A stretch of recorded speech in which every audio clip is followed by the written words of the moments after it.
ranchers, like you don't really have to ask them a lot of questions. Like Travis was that way the first time he came. It was like we just kind of set it up for him and then he ran with it, right? Very natural.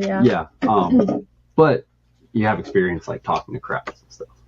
And then other people, because sometimes we'll have like ranch cowboys who interact with like the same 5 people until they go to town once a month.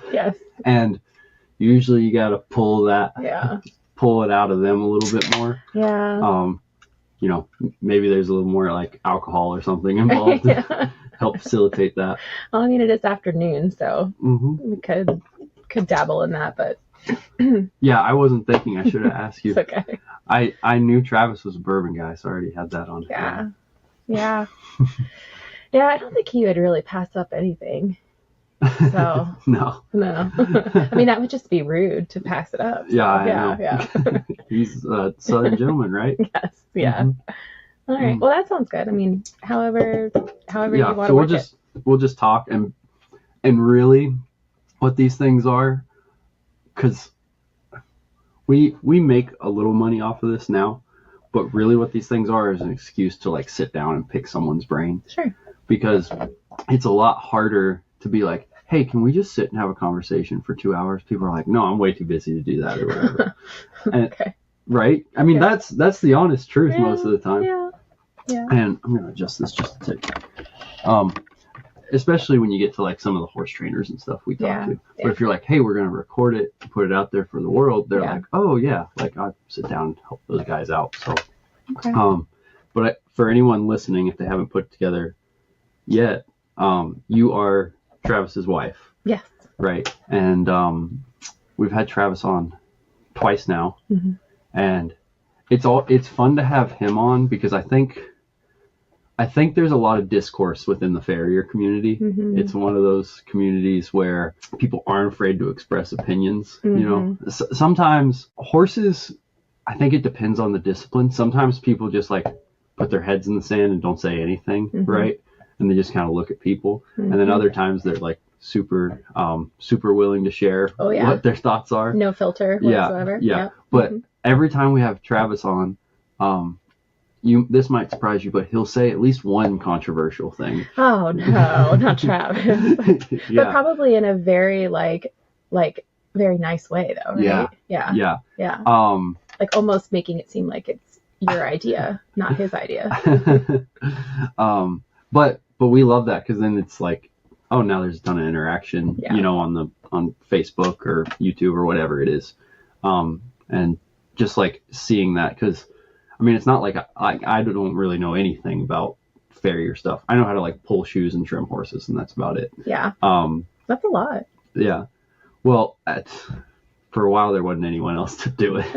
Yeah. That's a good start. So. Yeah, but it is funny like watching the discourse. So how long have y'all been married now? Oh God. We got married in 2017. So 7 years. Yeah. Okay. Yeah. Have you you've already had your anniversary this year? Or? Yeah, we got married in May. So 7.5 years. Okay. Yeah. That's a good, I feel like there's kind of like 2 good windows to get married if you're going to get married in Blacksburg. And it's like May, June. Yes. September, October. Yeah, absolutely. Right? Yeah. And everything else, I mean, you could still have bad weather there, but everything else, it's like you're almost guaranteed it won't be pleasant to be outside for a long time. Oh, yeah. Oh, no, it like, no joke, it monsooned right before our ceremony. Like we had to, so we were going to have the ceremony and then we were going to have cocktail hour afterwards. We had to have cocktail hour before our ceremony. Oh, which nice. Our guests loved. I mean, they just brought their drinks to the ceremony, and it was a lot more interactive of a ceremony because everybody had been drinking for an hour. That's a good word to use. Yeah. So I mean, I was a mess. Like I was, watching everything just get soaking wet because I really wanted our reception or our ceremony to be outside. Like there was an indoor option, but it was not going to be kind of what I had envisioned, Yeah. And so we just swapped it around and it worked out really well. But I mean, your wedding day it should never go completely according to plan. I feel like there's always something, you know? So we're on Saturday, Kaylee and I will be 5 weeks out. So obviously I haven't been married yet, but I have been a groomsman and a best man, and like been very wedding adjacent, especially here the last couple of years, being at like that age, I guess. And it seems like most brides are totally fine with everything not going perfectly according to plan. Oh, I was not totally fine. No, I was joking. Like, oh my God, I was a mess. I was at one wedding. I won't say who because I don't want to get the groom in trouble with his now wife. But I was at one wedding where we were groomsmen, and all the groomsmen were supposed to like order their ties. Oh. And did they know that? So they technically we did, but it was a very unique. It wasn't on like a normal like Men's Warehouse or something like that. Okay. It was like a website that was not a very big website, and it was a very unique shade of green that we had to have the ties. And all the guys that ordered them like 3 weeks out or whatever, ties never showed up. They showed up like after the wedding, but it was just like because it was this little website, you know, it wasn't like Amazon or something. Right. And so the morning of, like, all the groomsmen leave, and we're just like, I don't know, the 45-minute radius around the venue, going to like every men's store, trying to put something together. And we finally kind of like, we got it to work, but like we had to have the ties and the matching pocket squares, and we couldn't find enough pocket squares, so we were like cutting pocket squares in half and like stuffing them in. And, whatever works. Right? But it was chaos, and we barely got back in time. See, I am way too much like I'm not gonna say control freak because that has like a negative connotation of it, but absolutely, like, I don't know, I think I would have had to order all the ties myself, you know, all the pocket squares myself. And that's what we're doing because of that. You're a planner. Yes. A controlling planner. Yeah. Well, it's just I guess I guess it is still being a control freak. If you just don't even give them an option to mess up, is it being a control freak? No, I don't think so. No. But did Travis tell you what he did, speaking of like trying to control every detail? Did he tell you what he did the night before our wedding? No.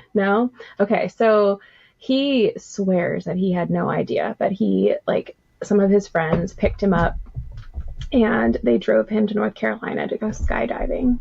Oh. And this was like the afternoon, like leading up to our rehearsal dinner. But he also had other things he had to do. Like he had to go get, like we had rented some stuff for the ceremony. Like he had to go pick that up and set it up and everything. And they hit so much traffic on the way back. And he so I'm like, I don't care how you get here. You just need to be here. Like that's the only option. And he made it, but he had a great time skydiving. So I don't know. I skirted that one through, so if you're going to do any like, you know, expeditions before your wedding, maybe go a couple days in advance. Okay. Yeah. That would be my biggest piece of advice, so that. Yeah. I'll keep that in mind. I mean, probably the most hazardous. Well, I don't know if Travis has like told you the whole deal, but we are like, there is like tubing on the river before our wedding. Oh. So no, like, I didn't know that. Yeah, it's like free for all the guests. Ooh, okay. So you should inquire about that if you guys want to come to beforehand. That'd be fun. Yeah, but it'll be interesting. I was talking about this with some of my friends, and I know my friends, so I was explaining to them how it might be good to pace themselves day of, because like the tubing starts at 11, and then it's like all day, right? Yeah. Like, and then the ceremony's not till 4:30. Oh yeah. So you'll be exhausted and maybe slightly inebriated. Yeah, it'll be a delicate balance. We're stopping the tubing at 2 in an effort to like encourage siestas. Okay. Yeah. That's smart. Yeah. Well, good. It'll be fun. Yeah. I'm really looking forward to it. It'll be fun. So cool. So you guys have been married 7 years, but when did you I know you work at the vet school at Virginia Tech. Did you go to Virginia Tech? I did, yeah. Okay. When did you graduate vet school? Yeah, so I graduated in 2014. Okay. So I knew Travis when I was a vet student. And I graduated in 2014, and then I moved up to Northern Virginia, and I worked up there for a year, and then I came back here in 2015, like the summer of 2015, and I've been here since. So okay, it's a hard place to leave. Gotcha. Yeah.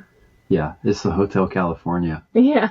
All my friends I went to high school with, like, kind of just boomerang back all the time. Yeah, yeah. No, I mean, I'm originally from Maryland, so I had never really traveled very far. Like, I've lived somewhere up 81, up and down 81. So, where'd you do your undergrad? I went to University of Maryland in College Park, so pretty urban area. Not much in the way of like animal science opportunities or that kind of thing. But so were you animal science? No, I was actually a biology major. So yeah. And sometimes I feel like that's almost a better undergrad for vet school. Yeah, I mean it's all the same requirements and everything, and I kind of like, I don't know, I sort of always knew I wanted to go to vet school, and then but being a biology major kind of opened up a lot of different avenues, in case I had to change my plans or something like that. So but yeah, so I have never, like, my family's still up in Maryland, and I've never really wandered too far. I like it here. It's a nice place to raise a family, and people are nice, and so yeah. No, it's great. I like it here too. Yeah. So, well, and going off of that, this might be me getting on my soapbox for a minute. You probably see it too. I see a lot of people that come to Virginia Tech. It's male and female, but it's probably predominantly female. And they're like, I want to be a veterinarian. Mm-hmm. And they come and do like animal science at Virginia Tech, and like absolutely just get, like, the world gets turned upside down because they maybe grew up in like Fairfax or something like that, like somewhere pretty urban. Mm-hmm. And then, all of a sudden you're having to like flip sheep and like do all this other stuff. Where, and I guess that kind of gets into a whole nother thing. But in theory, there is a track where maybe you did biology and then you might have to do like your large animal rotations or something. But I've seen it where it might even deter someone who maybe could have made it in vet school. They're like, I'm going to go like get a business degree or something, Yeah. Yeah. So Virginia Tech has a really robust animal science program. There is an animal science program at the University of Maryland, and actually it was originally like a college of agriculture. And the thing is that, everything around it grew up so rapidly. I mean, it's right outside of DC. And so that real estate is way too valuable. There still is a little barn on campus, and they do have like some horses and I think some cows and that kind of thing, but nothing like even comparable to what there is here. Are there multiple University of Maryland campuses? There are, yeah. Okay. There's, I don't know how many, but there are at least like 3 or 4. It could be more. Yeah. So is one of those a more ag oriented? Because there is agriculture in Maryland. Yeah, there might be. So I'm pretty sure, gosh, I don't want to like say incorrect information, but there is University of Maryland on the Eastern Shore. And so like the Eastern Shore is a big poultry. And I knew that. Yeah. There's a Baltimore campus, but that's also very urban. Yeah. And then there are other like kind of satellite campuses in and around like the DMV. But yeah, I would guess that probably the most, if there was one that was more ag oriented, it would be the Eastern Shore one. But gotcha. Yeah.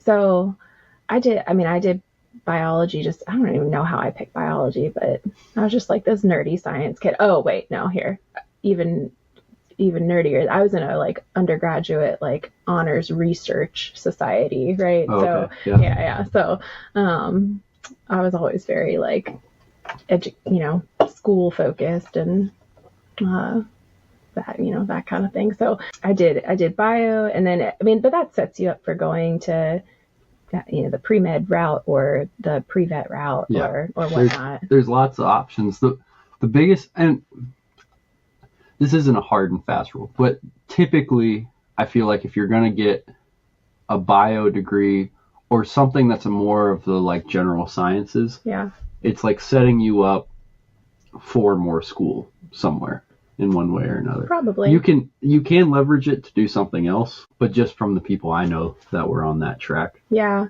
that's pretty accurate. Yeah. Which isn't a bad thing. No. So, I mean, I think I don't have a ton of interaction with the undergrads here, but the ones that I do meet who are in the animal science program are the ones that are like, working over at the like VT farms and that kind of thing, and they're really gung ho, and they always want to know like, how can I get into vet school? And I mean, honestly, at the end of the day, the biggest thing is you just have to get good grades. Like, I mean, that's for most vet programs, like that's the first like hurdle, right? The first cutoff is your GPA. And so regardless of what their major is and what they're tracking in undergrad, you just have to get good grades. So yeah. Do you feel like, because I've heard some people say that depending on how you want to track, that will influence it quite a bit?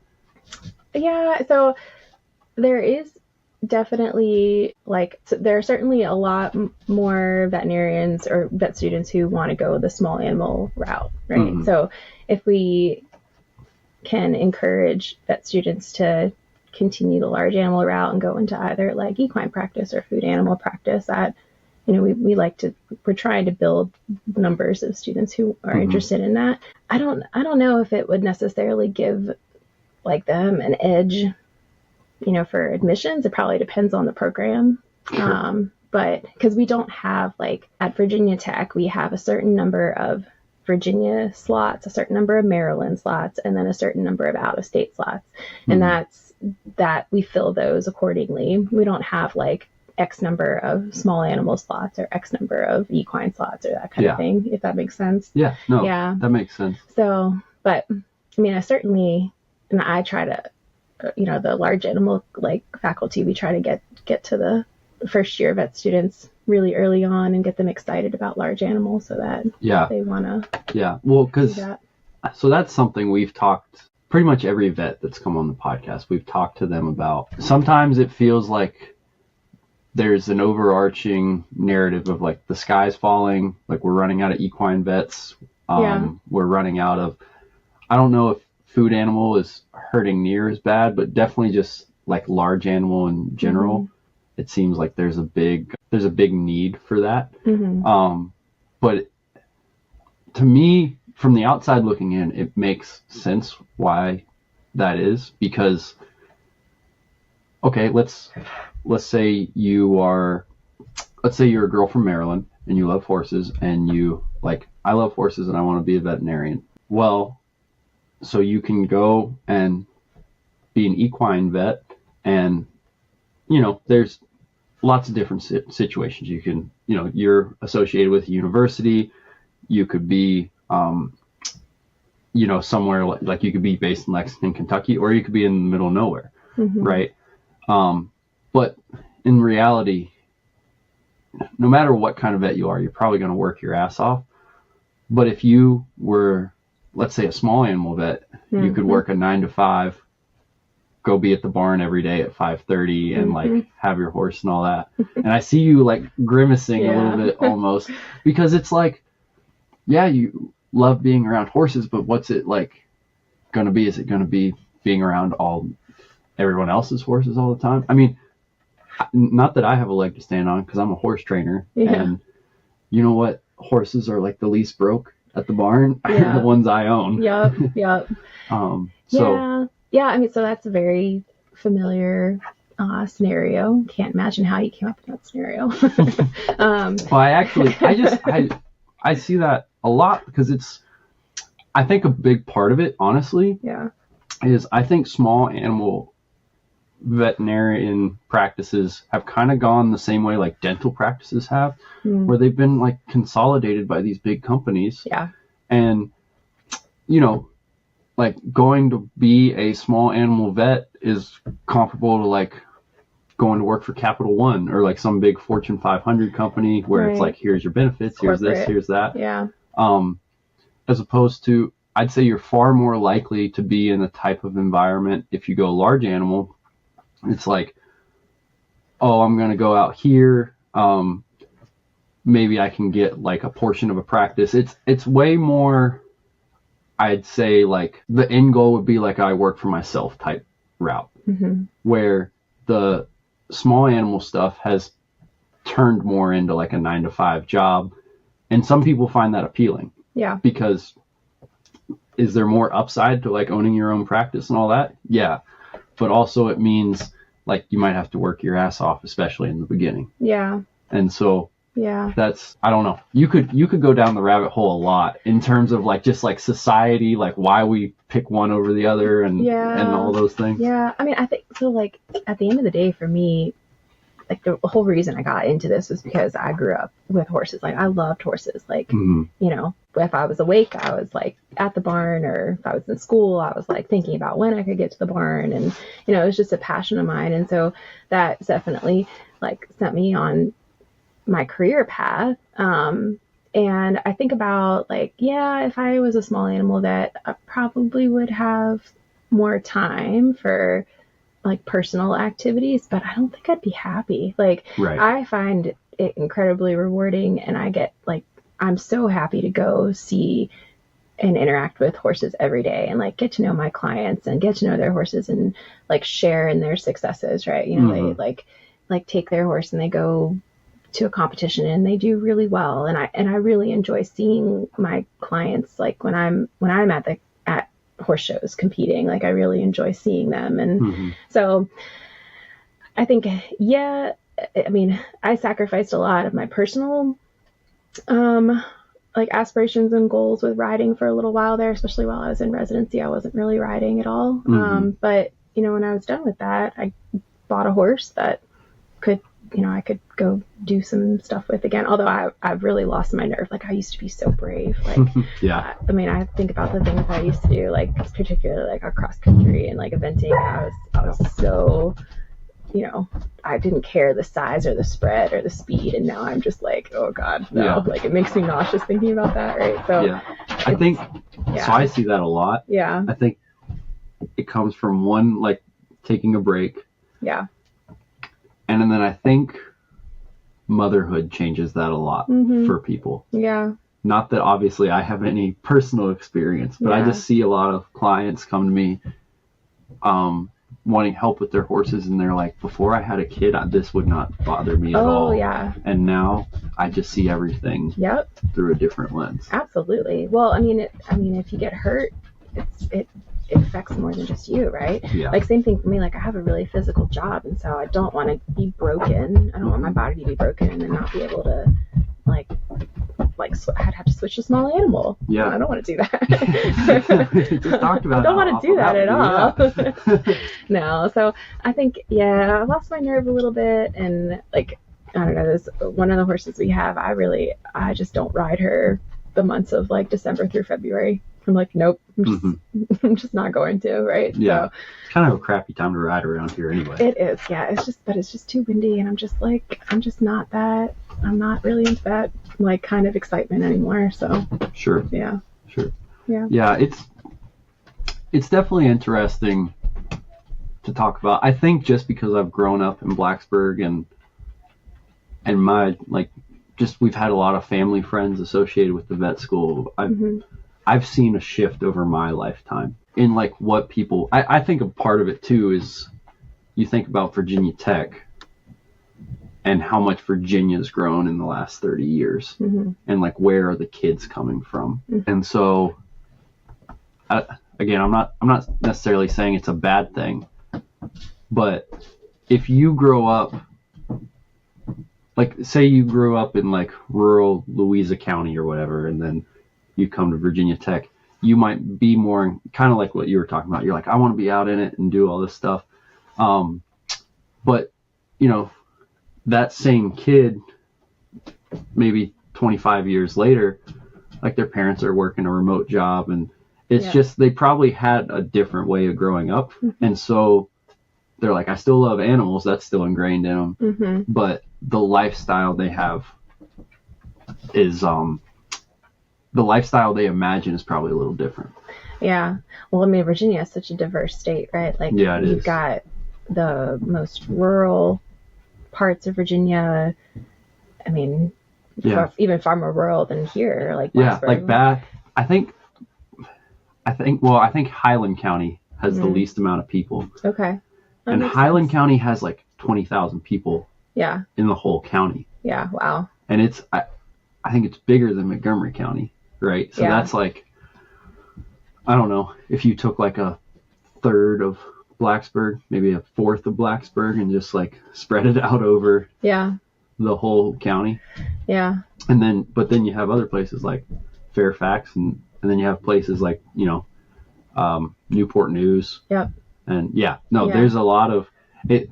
Like if you go to like Newport News, Fairfax, Virginia, and Abingdon, Virginia, Mm-hmm. those feel like three very different places. Oh yeah. Yeah.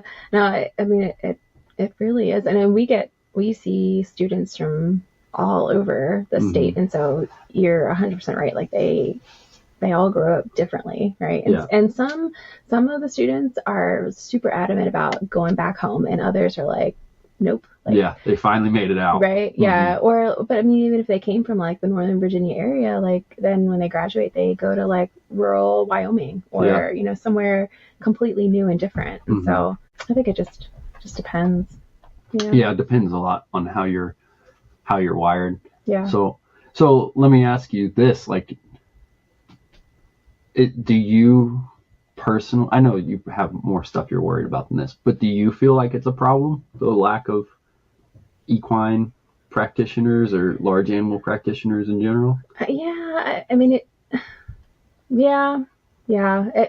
it's become a problem. And so the thing is, like, I mean, these vet students, like, they're not stupid, right? Like, they are getting these really, really nice offers and benefits packages from like the corporate small animal clinics, right? Because they can afford to offer them like a really like moving expenses, daycare credits, which I just found out about. I didn't know that was a thing. And that's cool. I was like, hey, Virginia Tech, if you're listening, daycare credits would be awesome, right? And for a 3-day work week and maybe like a half day Saturday every other month, and that's insane. No on call, no after hours. And then you've got, the equine practices that are like, well, we can offer you, like benefits and health insurance and similar, but you've got to work 5 days a week. Oh, and you've got to be on call. Oh, and like, you got to be on call a whole weekend every third weekend a month or something like that. Right. And your patients are 1,200 pounds. Yes. And, yeah. Not that like there can be unruly like dogs and cats, right? Far like more afraid of cats. Personally. Yeah. Sometimes you're like, I'd rather take like the cow in the head gate than deal with any of this stuff. 100%. Yeah. But I mean, the thing is, like, the landscape of equine practice is changing because we shouldn't all be workaholics all the time. And I think it is hard for any veterinarian to go home and completely leave their work at work. You're going to be thinking about things. You're going to, well, when you're that passionate, it's right. Like if you're in, who could I pick on here? If you're an accountant for like JB Hunt Shipping, you can probably like turn your computer off and leave it at the door. Right. Not taking anything away from JB Hunt. I'm sure they're a great company. But right, that's kind of the more like cog in the wheel type job. Yeah.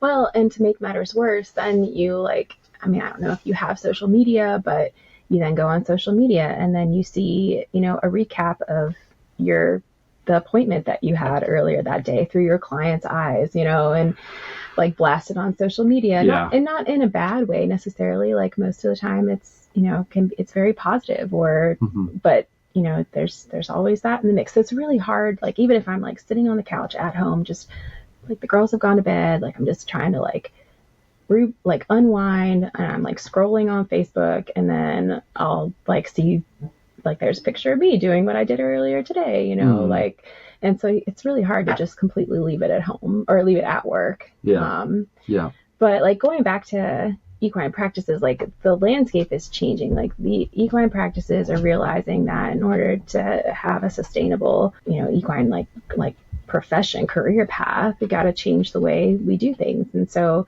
whether it's, like single practitioners coming together to form an emergency co-op, right? So that they can share emergency duty and they're not on call all the time. Because I mean, I don't know how I could never be on call all the time. Like, regardless of if I had like a personal life or a family, like you just can't be on all the time. And so, the emergency co-ops, or the thing about small animal is that there are emergency hospitals, and that like their job is to receive after our emergencies, right? And so, can we do something similar with equine hospitals, right? And not just saying that all the referral hospitals out there now need to see everybody's emergencies. Like that's not going to be sustainable for them either. But, how can we make things a little bit different? And so I think probably the reason that a lot of equine practitioners leave equine practice is because they, going back to the whole 1,200-pound animal, they get hurt, or they have some sort of orthopedic issue that, they just physically can't like do their job and do it safely, or they have, their focus changes towards like a more family oriented. I mean, when your kids are little, like you don't want to be missing all that stuff, so you don't want to be working after hours when you could be at like a soccer game or something like that, right? Yeah. So, and I do hear of a lot of equine practitioners that will do kind of other vet med things or small animal or like, whatever, while their kids are little, and then they come back to equine after their kids are grown. Interesting. Yeah. So I don't know. It is a problem, but I mean, we can't just sit here and just complain about being a problem. Like there has to be some action, Yeah. Well, I kind of look at it through the lens. I think there's a very similar problem in two worlds that I'm very close to. Is one, just the horse industry in terms of like training horses. And then you see it in ranching. You see it in all agriculture, but I think ranching in particular, like everyone's so concerned about, there's some quote, I think it was maybe Emerson. It's like, man will perfect means, without worrying about the goal. Okay. And so it's like, let's say you're as passionate as you just described and you're like an equine vet, you'll really invest yourself in, your clients, working with their horses. You'll do all that stuff. You're a horse trainer. You'll really invest yourself, like, how good can I get these horses? How good can I do this? Ranchers do the same thing with their cattle, trying to figure stuff out in their operation.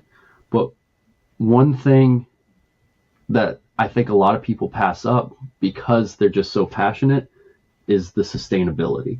And people hear sustainability and they think maybe like the impact on the environment or whatever. But a big part of sustainability is, one, you've got to make money doing it. I'm not saying you have to get rich, but you've got to make money. That's a big thing in horse training because not a lot of people do that. Yeah. And then two, you've got to not burn out. Yeah. Right? Yeah. And so it's like, I don't think there's any shortage of people that are like passionate about horses. I don't even think there's a shortage of people that would like love being an equine vet. It sounds like there's a shortage of people that can like make that a sustainable career without either not making money, or just completely burning out. Yeah. Right. So it's like a sustainability problem. Yeah. And, I'm not saying I know how to fix that, but I feel like you see that with animals, especially because it's like, there's people that are so passionate and they want to like dive in. Right. I know ranching is a big one. Like most farms and ranches do not fail because the person doesn't know enough about cattle or like how to run the ranch or anything. They fail because they don't know how to run the business side of it. Right. And I've seen that happen to some vets where it's like they're a really good veterinarian. Like if you called them up at 11 o'clock at night, you would feel great about everything. But they can't like do that for 5 years because it's not sustainable. Mm-hmm. So to me, that always feels like the question. And the small animal thing, it is sustainable because it's, in terms of like the input you have to do, like it's easy. Mm-hmm. Like you said, you might not be as fulfilled if your passion's in horses, or some big corporate entity owns the practice. You might not ever make as much money, but it's easy and it's sustainable. Yeah. Yeah. Unfortunately, I mean, I'm not a business-minded person. At Virginia Tech, like they take care of that. Well, and so you're kind of in a different deal though, right? And I think universities are really important because whatever it is, like veterinary medicine, for example, like it needs to keep getting better, right? But that's kind of like, if you look at it as a whole deal, that's kind of like the research and development side of it, right? But at some point, you got to like send people out into the world and like have them be sustainable. Yeah. Well, no, I mean, at a university, like, yes, I see patients every day, and yes, I'm doing I'm still a veterinarian, but like my number one job really at the university is teaching, right? Yeah. So always have students with me. We have, residents and interns who are veterinarians who are in like specialty training programs, and they're there to learn. And so, I mean, you can't be in a university and not enjoy teaching, right? So, right. Yeah. And like that also, I mean, that'll slow down the clinical side of things too, right? So, I mean, I could do XYZ in 20 minutes by myself, versus like when I've got 3 students and a resident and a, client, and like all there, like we're slowing down, we're talking through things, we're explaining things. And I think actually like the clients that use the teaching hospital, they really enjoy that part of the appointment. And so, it's, I would agree. As someone who does use right? the teaching hospital, and for both like equine, and I'll tell you where it's really appreciated is like when we take our dog in. Yeah. Like, because we pretty much, for our horses, we'll use some of the local practices around here, but just Virginia Tech's the closest place to here, right? We're 10 minutes away. Right. So for our horses, it's mainly Virginia Tech.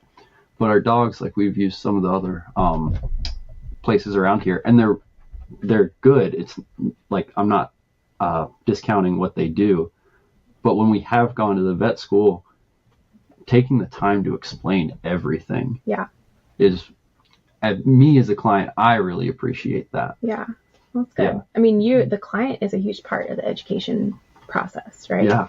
So, and Well, and you see it in a lot of things, but it's like, it's easy to get frustrated with a client that is like, well, they just don't know what they're talking about. Like, I'm the vet, and I don't think the people at Virginia Tech are like that, but I've seen other veterinarians kind of get like that. It's like, well, did you take the time to like explain this to them, or did you are you so burnt out that you're like, oh, this is the problem, this is what we need to do, and you're just so exhausted you don't have it in you to be a people person anymore? Yeah, well, I mean, I get it from the standpoint, like if you've got 15-minute appointment slots booked, right? I mean, and that's unfortunately how it is in a lot of like small animal like clinics, right? And you've just got to cycle through all those. I mean, it's hard to take time to slow down, and I mean, so I can see both sides of it. Me too. For sure. And that we do that a lot on this podcast. We define a lot of problems. We don't really solve many of them, but we just talk about it. It's the first step, right? I guess so. Yeah. No, it's always an interesting subject to me. I guess I've always just kind of been kind of business minded. Like I'm super passionate about animals and like what I do for a living. But I think just growing up around a bunch of veterinarians, around a bunch of farmers and ranchers, and around a bunch of horse trainers, I've just seen so many people burn out or just be so bad at the business side. It's like the percentage of people that can do it for like 5-10 years, and that's not even really a long time in terms of a career, but like keep it going that long, it's pretty low. I can imagine. I don't know, I mean, if you can figure out how to make a sustainable model and market that to like people in the same field as you. Mm-hmm. And I think that would be incredibly useful, right? Yeah, I agree. And like you said, like a lot of we don't necessarily get into these professions because we have MBAs and we're business minded, right? Mm-hmm. We're just do it because we love the animals, or because, you know, we come from a generation of ranchers or a generation of horse trainers. But I mean, it's expensive to live, right? So yeah, you gotta figure out how to do it. Yeah, like I said, to me it comes back to sustainability. Yeah. Like if you're gonna, like, part of being sustainable is like, is Lauren able to go and like be a mom at the end of the day, or does she have to like stay on call till midnight? Right. You know, like that is part of sustainability. Yeah. And I don't think that gets talked about. I don't know what the vet schools like, if they have any sort of like, even if they're electives, like, are there any classes about like, hey, if you want to run your own practice one day, like this, there are? Yeah, I can't say for sure that there are like classes that are organized. There is a professional development course that they probably touch on those topics. There's also like the Veterinary Business Management Association, which is a club that any vet student can belong to, and they're one of their big focuses is how to run a practice and how to run a business. Yeah. And then honestly, like, since we drive to a lot of farms, we'll talk about that in the trucks, you know, like just rounding with the students. Like we're not just talking about like vet related, like clinical stuff, but we're talking about like how not to burn out, how to be sustainable, you know, and so try to get, I guess, like create a culture or create a mindset early on, you know? So it's because it's a whole different ball game once you graduate and once you're out in practice and you're just trying to keep your head above water, and you forget about like, you know, like making personal time and like, you know, like because you're like, you've been working at higher education for what, 7 years plus, and so you're like, it's time to go out there and finally get this thing going. Right. Yeah, that makes sense. So, well, okay, so let's transition. We don't have to talk about the future of large animal for the rest of the time, but I always like to touch on that because I like getting the perspective. Yeah, because we've talked to a lot of different vets from like a lot of different parts of the country, and so the perspective varies because the context of where they're at changes quite a bit. So you specifically, you said you teach a lot. Do you have like, within equine, would you say you have like a focus or an emphasis or anything like that? Yeah, like for like clinical practice. Yeah. So I do a lot of sports medicine. So you know, sports medicine is a big, broad, like, topic, right? Umbrella. Probably the majority of what I'll see are lameness or orthopedic related issues.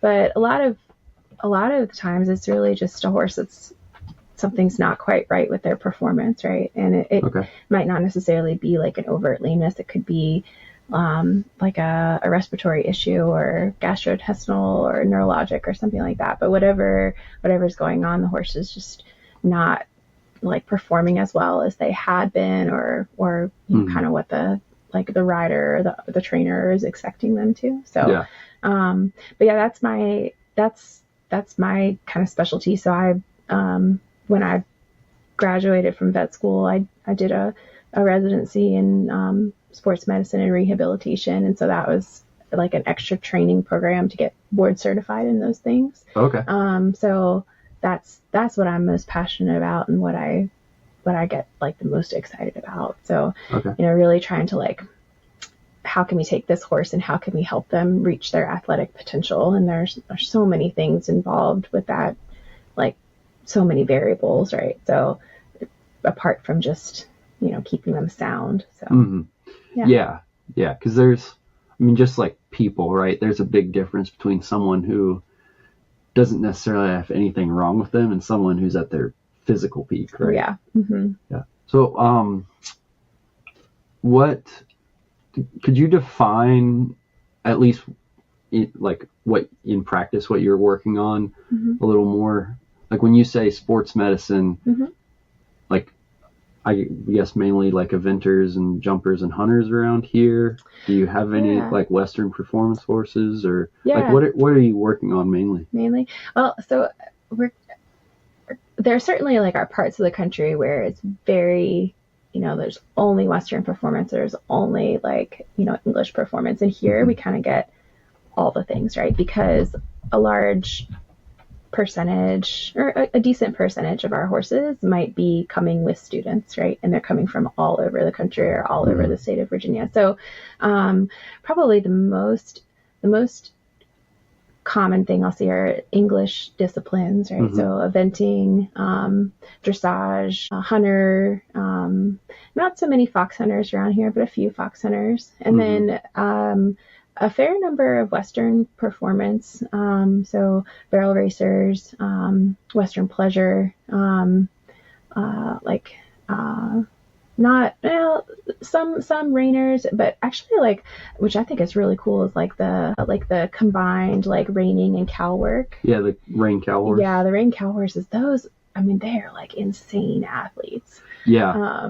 So we've actually had a couple like $1 million riders in the rein cow horse on the podcast. Oh, really? Yeah, and that, I feel like that sport has really exploded because it's getting big here now. Yeah. There's a pretty large association that's based out of Harrisburg, Pennsylvania. Okay. And I mean, they're having like massive shows for what like a Western discipline in Pennsylvania. I mean, hundreds of horses. Wow. Yeah. Yeah, no, I think it's really fascinating. I've always ridden English, but I could be convinced to try some of that. Yeah, we're still Kaylee shows quite a bit right now, and we're still kind of in the process of building our place, and hopefully within the next couple of weeks, like we have an arena built, we just don't have footing in it right now. Oh, nice. Okay. But if I ever get into showing, I think that would probably be what I would pursue, because it's very, to me, it's like the eventing of the Western world. Like you have 3 phases. You can't, everyone I've talked to, they're like, there's not enough time to get your horse ready for everything. Like you can't make a good reiner that can also do the herd work, that can also do the fence work. And, but yeah, the horses, I'd say in the last 10 years that there's become like a very serious arms race in terms of like how athletic the horses have gotten. Yeah. Like if you watch the finals from 15 years ago to like the finals now, it's night and day. What they're capable of. Yeah. Well, I mean, they've got to be like a jack of all trades, right? Yeah. And it takes a while to develop that. Yeah. I think they're breeding better horses too, because they've got to do those different things, because this is a different podcast, but if you get too focused, like it's easy to pick on like Western pleasure or something, right? Right. If you get too focused on that one thing, there will start to be holes in the horses in terms of like how they physically are built and developed and things like that. But I think with the cow horse, it's getting hard. It's hard to do that, because if you just double down too much in one area, you'll lose performance somewhere else. Yeah. Well, and I think at the highest level, they've got to like rope and steer stop. Yeah. So the horses can't get too dainty either. Yeah. Well, and I think too, like, I mean, they're like, some of those horses, they go in the arena and they just know their job, right? Like, the rider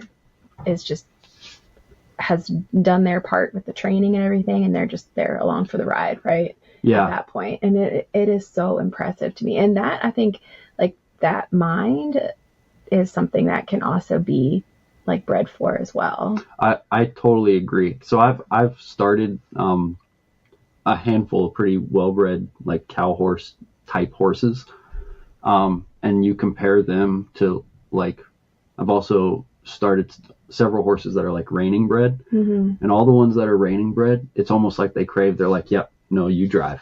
Like they're really good at feeling back to a human. Yeah. And like, I will do whatever you tell me. Yeah. Like, I'll put my head down and you drive. Yeah. And there's still like a certain level of education, right? And you got to get them broke. But the cow horses, and especially like the cutting bloodlines that they've brought in, like much more independent souls. It seems like, because they are wired to do a job. Yeah. Because when you're going that fast, the human can't completely be in control. Yeah. Because the timing is too slow between the human's brain to the human's body to the horse's body to the horse's brain back to the horse's body. Right. Like, you can't do that. The horse has to know the job, and at some point they got to take you for a little bit of a ride. Yeah. Yeah. I mean, same with jumping, right? So, like, yeah.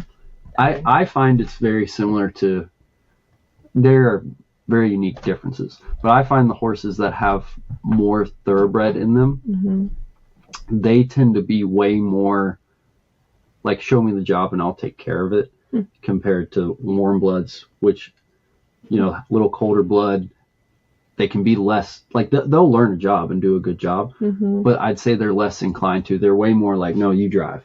Yeah. Right. Yeah. Whereas I really like thoroughbreds. The big problem with thoroughbreds is they are not bred to feel back to people. They have been bred 500 years of the flight instinct has been put into them. Yeah. Right. So if you're gonna make a horse that athletic, like something that happens with horses, I feel like, and a lot of my mentors have said this too, the more athleticism you put into a horse, the more the quicker they're able to go from like a thinking, feeling back to the human side to a like reactive, like kind of back base nature type horse thinking. So that's why, like, the super crazy athletic, like high end dressage horses, that's why they can, like, everything can be going good and then just snap and it all changes and they're like, whoa, there's a shadow or whatever. Right.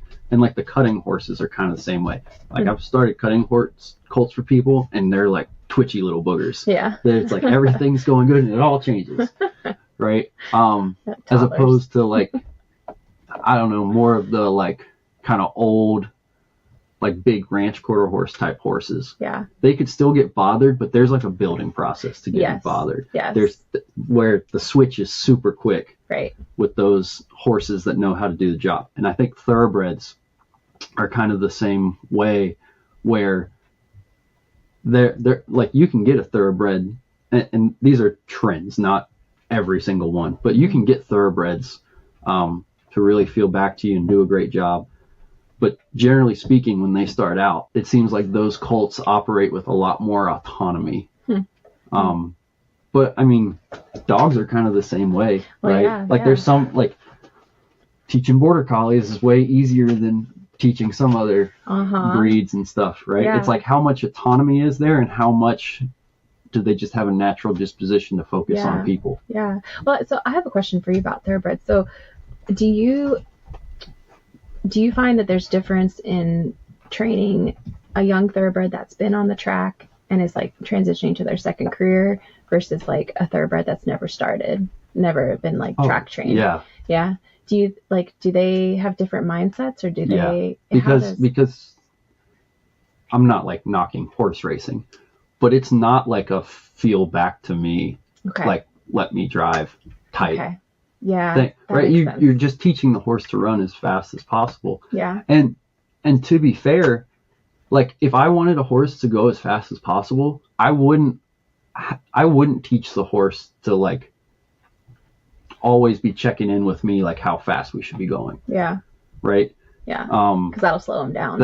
It will. Yeah. It's like, no, I want 100% of your bandwidth to run as fast as possible. Yeah. And then I just happen to be on your back. Yeah. So right? Is it hard to get those horses to come and like check back in with you then, once they've already been taught to just go? It's not as easy, and this is my opinion, it's not as easy as it could have been if you got that same horse as a 2-year-old without that off the track training. Yeah. So it's not as easy as it could have been, but you can still, I rode an off the track thoroughbred this morning, and like, she's great and like does her job and knows her job, but getting her there took longer than it might have if I just had gotten her as a 2-year-old. Yeah. No, that makes sense.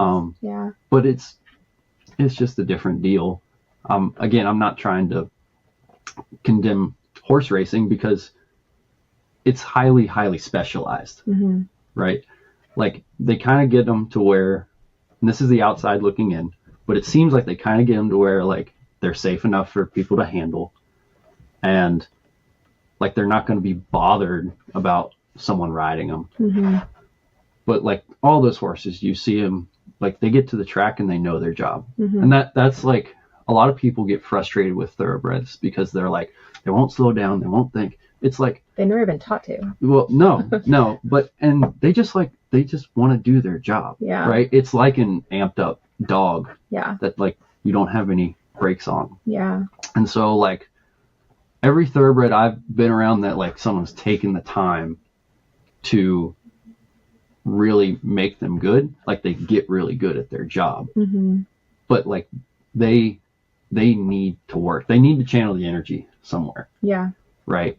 Whereas like if you had some big 5-year-old like Oldenburg gelding, mm-hmm. he might be inclined to like, oh, we're not doing anything? Good. I'm good at not doing anything. Yeah. Right? And that horse is way more inclined to like feel back to you. But those thoroughbreds, they're, like I said, they're way more autonomous. Mm-hmm. And it's not a bad thing, but don't be surprised when a horse that has been bred and taught to run as fast as it can mm-hmm. wants to go and run as fast as it can. Yes. And so many people like hold that against them, and it's like it's hard to outswim your gene pool, you know. Well, and so like going back to what type of horse do I see most commonly, like discipline aside, the second career off the track thoroughbreds, what I see most commonly, right? And like they're going to come with a more reasonable price tag, right? Mm-hmm. Than some of like these like, you know, mid 5 figures mm-hmm. baby warm bloods, right? That haven't done anything yet, have these crazy price tags, right? And so I see a lot of like kids, young teenagers, amateurs, you know, with mm-hmm. with the thoroughbred that just wants to go fast. And mm-hmm. sometimes it meshes really well, and I mean, but it doesn't work for everybody, right? Yeah. And then plus, like, they come off the track and they've got, I mean, their bodies have aged, you know, years beyond how old they actually are, right? They come off with all these orthopedic issues, and they're just like varying stages of broken. And so, I mean, that, I think, like the pain pathways and how they process pain, and that also contributes to their flight, right? Yeah. So, yeah. And I think it depends on the horse. The other thing I've noticed too is like, maybe because it's the autonomy, like I think thoroughbreds are like made of paper, right? Like they'll just get little nicks and cuts and stuff. Mm-hmm. But I also feel like mentally a lot of times they're a lot tougher than other horses are. Yeah.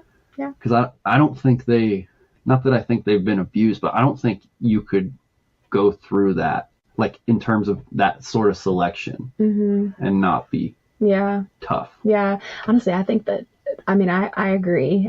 When you said paper, I thought you were going to say they can like take flight really easily, because they can also do that. Oh, yeah.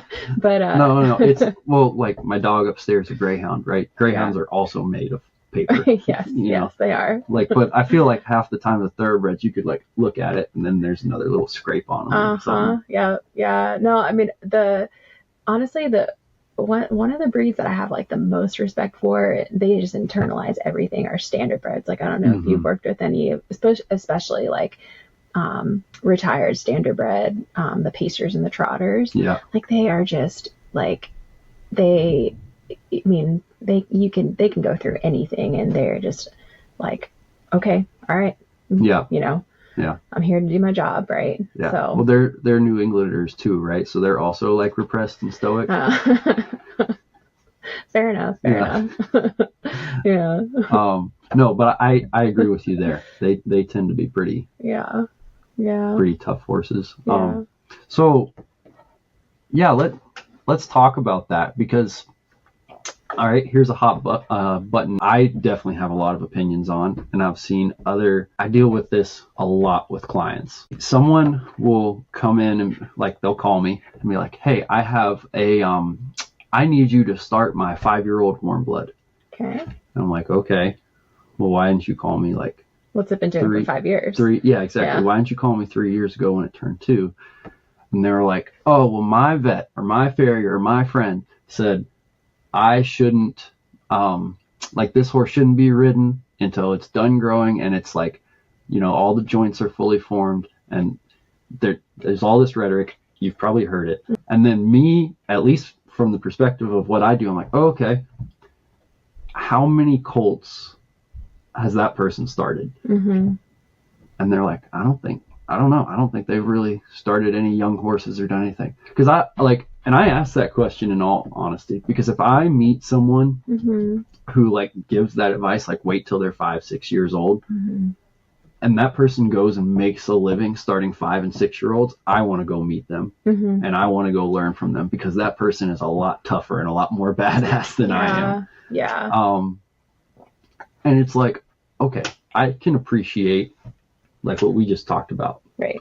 The thoroughbreds come off the track, they've aged, but that's, in my opinion, that's way different than just like getting started under saddle. Way different. Yes. But like, I see it all the freaking time, and I feel like it's mainly in the English world, especially with the warm bloods. Like, well, they're, they grow slower and they do all this stuff. But I've also seen like rhetoric from like Western performance horse guys and veterinarians that mainly practice in that world. They're like, okay, if we were going to like use that same rhetoric on a human, that would be, don't do any rough physical exercise until you're 26 years old. Right. And you know what would happen to a person if they didn't exercise until they were 26? They would crumble. Yeah. You know? And not only that, is more than likely they'd probably be asked to operate in a way that was similar to their 26-year-old peers that had been mm-hmm. exercising from an early age, which are going to be way stronger and way more developed than them. Yeah. But that being said, you also don't take your 10-year-old and put 225 on the bench and say, all right, go to it, bud. Right. Right. Like there's a scale to it. Right. But I deal with that a lot. Mm-hmm. And it's almost always someone's like, my vet said to wait until this thing is 5 years old. And it's like, well, if it's a warm blood, it's like your horse is 1,400 pounds now. Mm-hmm. Mm-hmm. Like, and you know what? I don't know why. I probably do know why, but I'm not going to say on here. Typically, it's also, those horses are just a bunch of poop heads. Mm-hmm. Like, they are not very well behaved mm-hmm. horses, because someone thought like, well, I'll just let them sit for 5 years. They haven't had a job. They haven't had anything to change, like focus and channel. They've had no structure, no responsibility put on them. Yeah. Nothing like that. Well, so I think probably like the people who are saying don't do this and don't do this and that until they're X number of years old is to prevent like the extreme from happening, Right. Like, and horse racing is a totally different beast. I mean, that is extremely high impact, high speed, and very repetitive. And that is like, those three things are not something that I think any horse should like be asked to do before they maybe turn 5, right? Mm-hmm.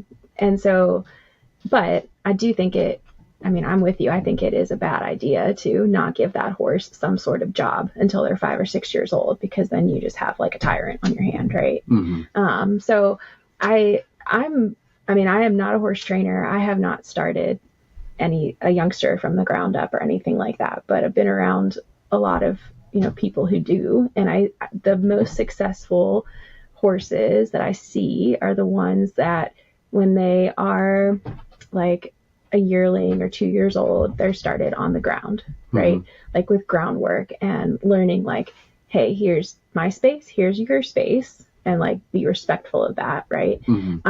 And then maybe like start accepting tack, but not a rider. Mm-hmm. And then are given some time off to just like go grow up a little bit and mature, like let their body mature a bit.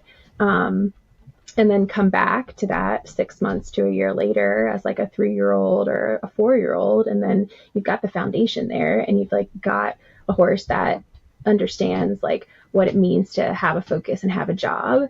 And then I feel like that's a lot more successful. Yeah. Well, going back to like the personal space thing, right? Yeah. Because I mean, even as a 5-year-old, that warm blood is not done growing. Right. I mean, well, that's the other thought I've had when I've been told that. Yeah.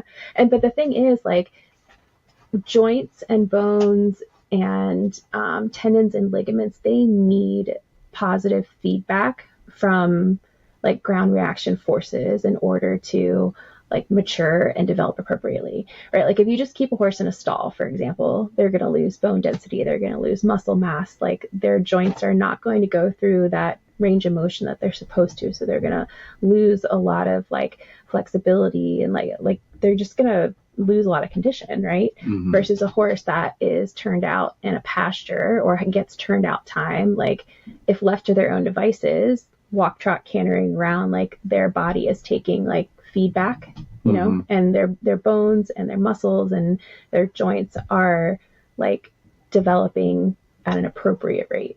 Versus if you keep a horse in a stall and then take them out and go breeze them or, you know, like train them for some sort of like high impact repetitive type sport.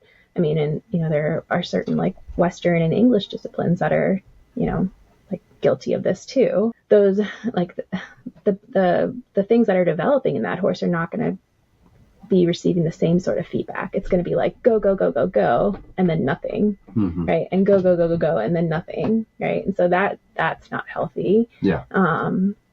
So I mean, again, I'm not a horse trainer, and I try not to pretend like I am a horse trainer. Like, you know, I'm a vet. Like, I can tell you how your horse's joints are doing right now, but I'm not going to like, you know, say don't do X, Y, Z because that's going to be a problem, right? And warm bloods in particular, I mean, they grow fast. Not grow fast. Like they can put, how do I say this nicely? They can put a lot of weight on rather quickly, right? And so we certainly don't want youngsters to get obese either, because that is super detrimental. Well, that's the other thing. I've got horses at the barn right now. Yeah. Like 3-year-old warm bloods. And you look at them, it's like the first thing that horse needs to do is lose 75 pounds. Yeah. Yeah. Right. But how are they going to do that if they don't have a job? Yeah, right? Exactly. And so, well, it's easy once they come here because we don't torture animals by any means, but maybe we love them just a little bit less and they get about, you know, half the ration they were on. Love. Yeah. Yeah. Exactly.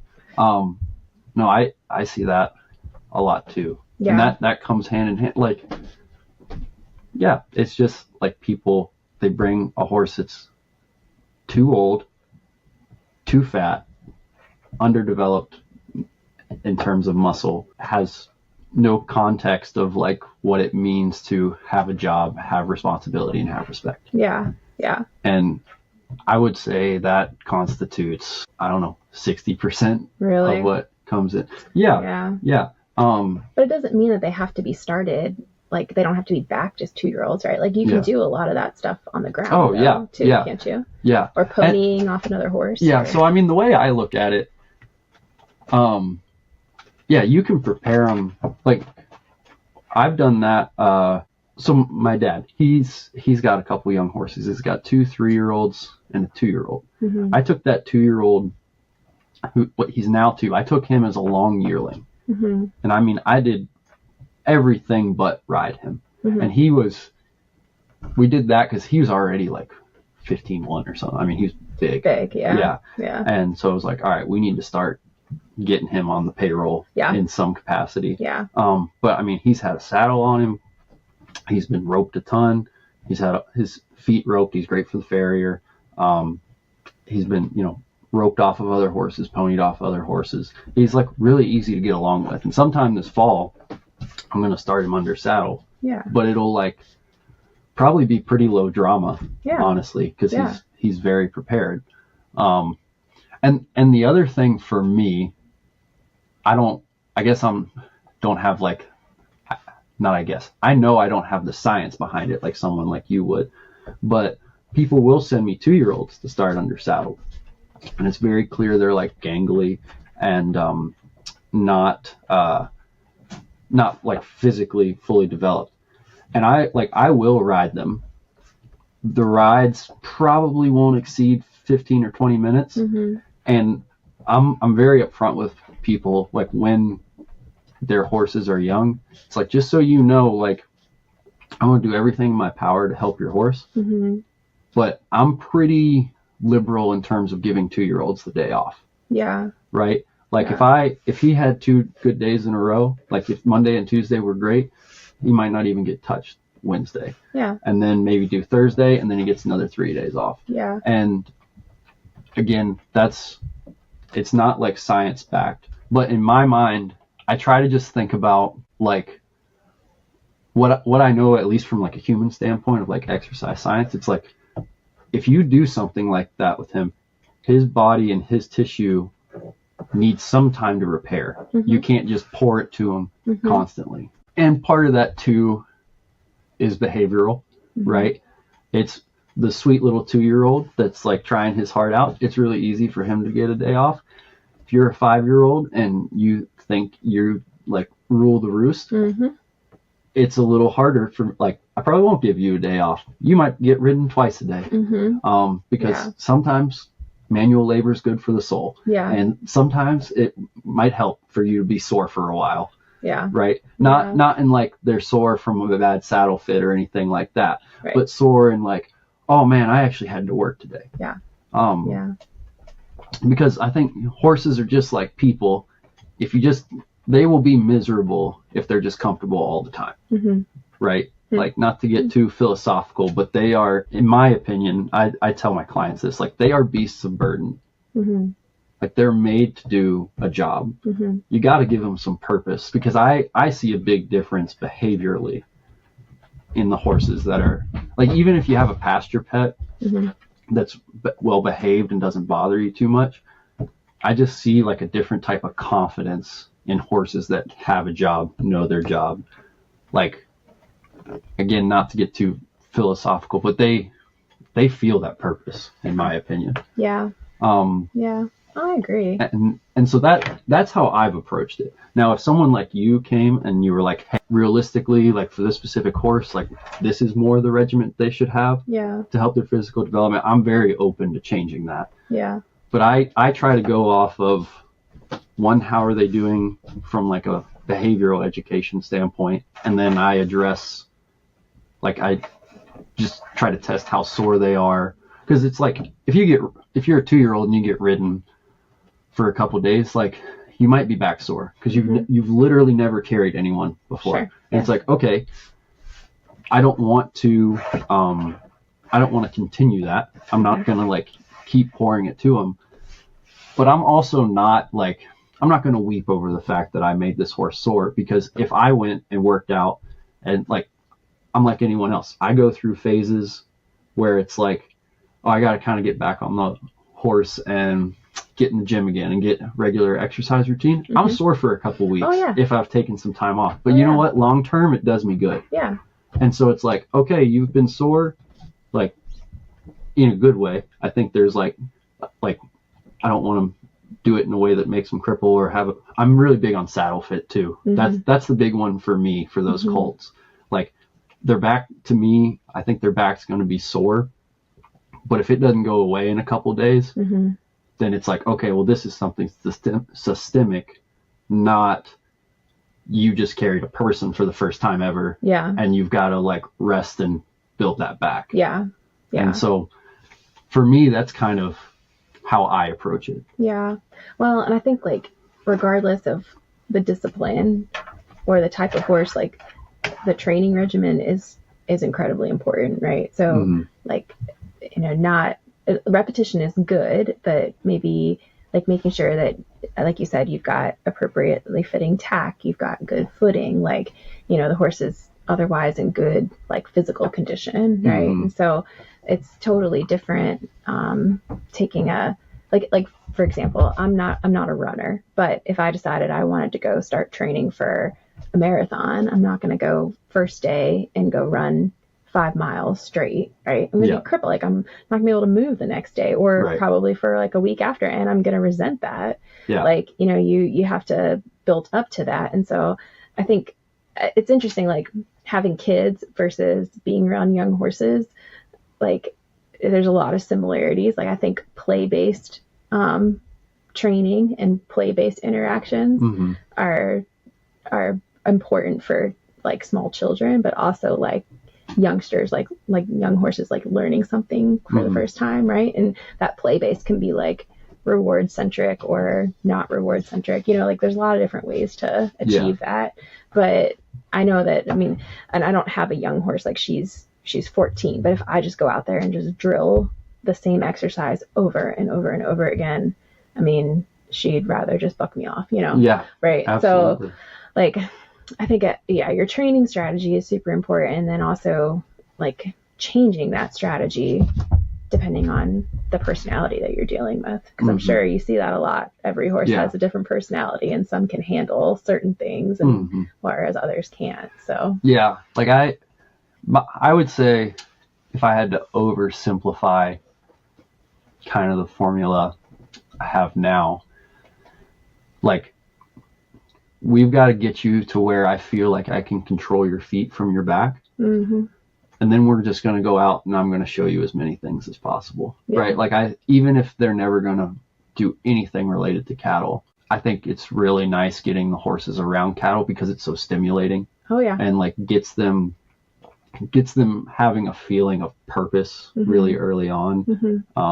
And you know, we've had guys on here that say the same thing. He's like, get the colts to where you can handle them a little bit, and then just show them as much country as possible, and like show them the world. It'll do a great thing for them mentally, but then also at least around here, you know, physically, it's like you're going up, you're going down, you're having to balance and it's not like I'm loping a million circles in the arena, right, and just hammering, but you are going to have to like figure out like, oh, okay, well, if I step here and it's a little uneven because there's a rock and then he's on my back, like how do I balance him and me? I've never had to do that before. Again, I don't have any formal education on this, but I know from a human standpoint how important like all the stabilizing muscles and all that is, right? Like, so for me and how we develop our personal young horses, there's a time where you have to get in the arena and perfect things. But getting outside and getting them to where they're just really dynamic and really good about their balance, that seems like if you can do that first, they, one, hold up better, and two, they'll perform better because all that stabilization and that balance is there. Yeah. Well, like, I mean, uneven terrain and like dynamic surfaces, or literally just walking a horse from like gravel to sand or gravel to grass, like that is one of the techniques that we use in like the rehab world to try to condition the horse's core, get them to like engage their spinal stabilizers, you know, like, because like you said, you're perturbing their balance, right? Like there are ways to perturb a horse's balance just with them standing still, you know, like I can sort of like pull their withers towards me or pull their tail or maneuver their hind end, right, and try to like perturb their balance and get them to balance back against what I'm doing. But riding them over the different terrain, I mean, that's the way to get them to do it naturally, right? And I like the cow thing. I mean, our farm, we are bordered on two sides by cattle. Well, we used to be bordered on one side by sheep and on two sides by cattle, and the sheep are no longer there, thank God, because like all my horses are terrified of them, right? But like they're terrified of the cattle, and I think if they had all gotten exposed to cattle when they were 3 years old, we wouldn't have such exciting like trail rides, right? Yeah. So I like that idea. I see it a lot. Especially like we'll take, like Kaylee's got a horse in training right now that's like a 7 or 8 year old warm blood show horse. And the first time we got him in the arena with cattle, it was like he just wasn't sure, wasn't confident, but he kind of fed off the other horses. Okay. And then it was like for the first time in his life, he had to think through like a problem himself. Because it wasn't just like telling him what to do all the time. And once he got confident around that cow, like working with him has been completely different because he thinks about things. It's not like, okay, what are they going to do? And it can become, some of that stuff can become the horse just trying to find what's the straightest line to getting put up and being back in the stall. Yeah. Right? Which is like, you can make some really broke horses do some pretty impressive stuff with that motivation, but it's just like people, right? Those horses are kind of like people that have the philosophy, I'm going to do the minimum amount of work so I get this salary and don't get fired. Mm-hmm. Versus someone who's like, I love my job and I'm going to like pour my heart and soul into it. Like, go above and beyond. Yeah. Yeah. That's kind of the difference there. But yeah, it's, I didn't realize that was, I guess it makes sense to go off on a tangent a little bit. I've always been really interested in like kind of the exercise science world for like humans. And I feel like probably the biggest thing I've been delving into in my free time is like how important like your foot is, and like how for an athlete like having strong feet really translates to everything else, like because I think a lot of people today lack a lot of stabilization in their feet that maybe existed like 300 years ago when shoes were a lot crappier. So can you change like how strong your feet are? Yeah. I mean, they're just muscles. Yeah, I guess so. I mean, so I've been trying to do that because I've always felt like I had, for someone my, I don't have small feet, but like, this is not what this podcast is about, but I'll talk about it because it's my podcast now. I've never talked about feet before, so I'm interested in those. Okay. Yeah. Well, like there's this whole rabbit hole you can go down, but like when they go and visit like tribes in the Amazon, okay, and they like, those people don't have shoes, their feet look completely different from like the feet of people in first world countries. Their feet look almost more like hands, where the feet are like spread out, more surface area. Yeah. And so there's this philosophy that shoes have kind of made people's toes develop in a way where like your toes are all right next to each other. Yeah. And you know, people's feet are shaped different ways, but in general, like if you had to walk around barefoot from a young age, your feet would be kind of more spread out and wider for the people in the video, like kind of like that. Yeah. And as you spread out, what happened, like the reason for that spreading out is because you're using more of your foot to like stabilize your body. And just like, it was something I really had to work on. I've like been running all my life. I like did cross country in high school, all that stuff. And I always had knee problems. And then as soon as I started working on my strength from the knee down, so my piriformis, my like shin muscle, the muscles in my feet and my calves, all the muscles that go into that, all my knee pain went away. Interesting. And it wasn't like a problem with that joint. Yeah. It was a problem with all my stabilizing muscles were so weak because I had been, like, I'm not telling people to go out and run barefoot. Like, I still use shoes when I run. Yeah. But I've seen like those socks though, like the like the runner shoes socks. and stuff. Yeah. So I think for me personally, my experience has been, once I started like really paying attention to how well my like lower limb stabilizes my body, like my knee pain's gone away. I have less hip pain. Like it solves a lot of things because it's the foundation. Well, yeah, it probably changes your posture too, like your lower limb posture, right? Because like I think probably a lot of your knee pain could have been how you were striking the ground and then like breaking over and pushing off, right? I mean, like same, like we have horses that are like toed out or toed in or like bench kneed or that kind of thing. And there's only so much we can do with that conformation. But, you know, if you change the way that their flight pattern falls, a lot of times their like orthopedic issues are improved too. Yeah. So it makes sense for people. And I'm sure like hip pain, same thing. I mean, if your alignment, if you change the way, you know, you're aligned from like your sacrum to your hip to your knee, like down to your ankle, it probably makes a huge difference. Yeah. But so you talk about that chain. If you have a problem in the foot, it's going to translate all the way up. Yeah. Right. I mean, it's just, like we've had Travis on here a couple times, like Yep. no hoof, no horse, right? I think the same things is true with people. Yeah. And so I've in my personal time, that's something I've been working on a lot. Yeah. And it's like I got a lot better at running without like training any harder. I got a lot more comfortable just in general. And yeah, it comes all from that stabilization. And I think about, like, I have a lot of friends that end up being like D1 athletes and we're just really natural athletes. I would say the vast majority of them, big wide feet, really thick calves.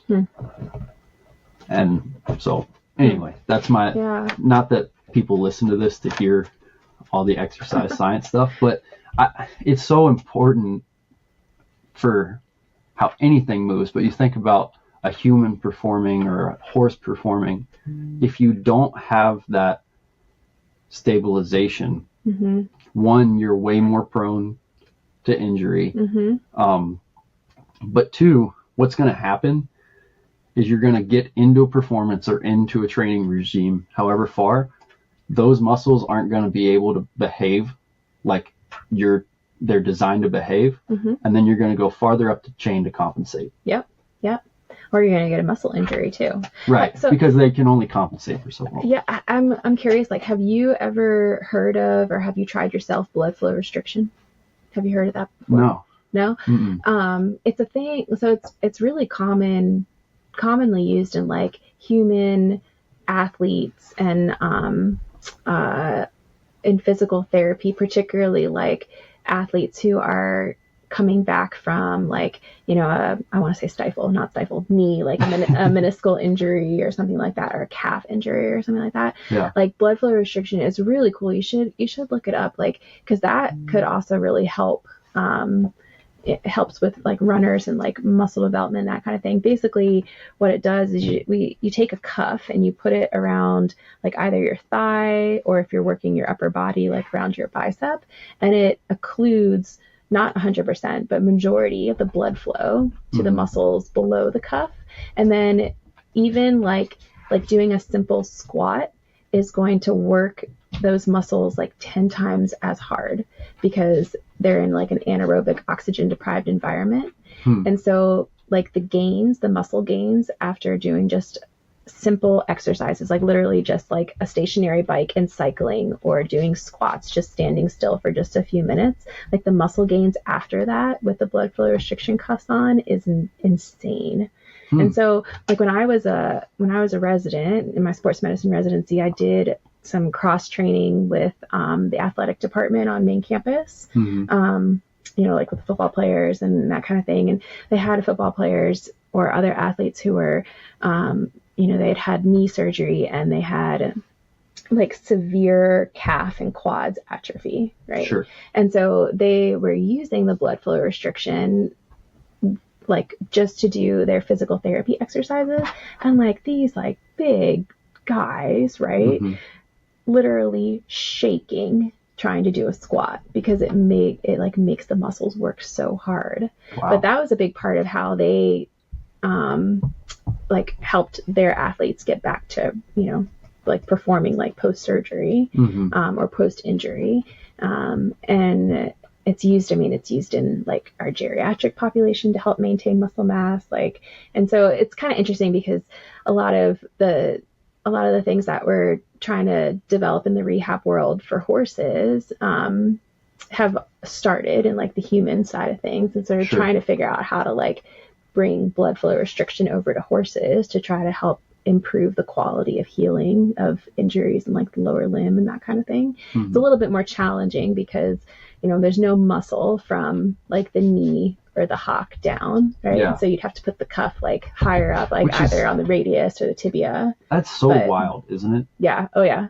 Oh no. I mean, I'm preaching to the choir. They're not built to succeed, right? Yeah, exactly. Yeah. That's kind of like the have you seen like the like physicists have done studies on the bumblebee and how they're like the bumblebee is too big for its wings to generate the appropriate amount of lift for the size of its body. Is that why they can't go very right? But high, bumblebees, well, they're not supposed to be able to fly. Okay. But bumblebees don't know that they're not supposed to be able to fly, so then they just go and do it anyway. Aww, but that's so heartwarming. They can't. Yeah, I can't. That might have been. I'm pretty sure it's true. If it's not, sorry, people listening. But I think it's like from that book, Hitchhiker's Guide to the Galaxy. Oh yeah. But they have done studies where it's like the amount of lift they generate from their wings should not be enough to like pick them up off the ground. But then the Hitchhiker's Guide to the Galaxy. But bumblebees don't know that they're not supposed to be able to fly, so they just do it anyway. And right. Get on with their lives. Yeah. But that's how I kind of feel about. Resilient. Yeah, that's kind of how I feel about horses sometimes. Because if you like had to make an animal, you'd be like, I don't even know how they do the stuff they do, or like carry the loads they carry on the legs they have. Well, just even like the way their GI tract is like formed, like they're not. I mean, like horses can't throw up, you know, like they're just not built for success. Yeah. But it's job security for me, right? So, yeah, like, exactly. Yeah. See, if you were gonna like sit down and design something, you design like a cow. Yeah, I mean, cows are hardy. You can pretty much throw anything at a cow. We're gonna give them 4 stomachs. I mean, they're like the army jeep of animals. That is true. I guess if a horse was a car, I don't know what they would be. Like a Ferrari or something. Yeah. I was thinking more so like the Flintstones car, like, you know, where like none of the parts work and you just have to, like, Yeah. I mean, they definitely. There's a reason they're like performance animals and all those other things. Yes. Yeah, that's true. So let me ask you this, because this is something I'm always curious about. And that, like, as we grow our program, we want to be really good about this with outside horses, but especially like the horses we start to develop that are going to be show horses and stuff.